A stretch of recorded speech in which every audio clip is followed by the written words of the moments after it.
All right, looks like these bots are at their ready. Drivers are ready. Let's do this. Here we go. 5, 4, 3, 2, 1. Let's fight.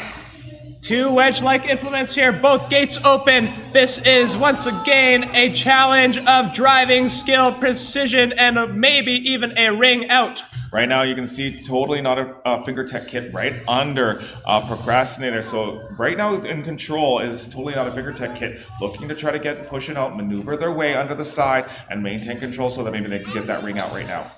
And as you can see, totally not a FingerTech Kit with those wide stances. Needs to be careful around those exits, though. On the other side, Procrastinator just doing a great job playing defensively, is getting around the robot, great juking around, totally not a FingerTech Kit. That is some great work coming from that bot, but I'm probably going to need to put a little bit more aggression, but with totally not a FingerTech Kit, just gets right under the bot with that low wedge. Oh, that was a close one, and Procrastinator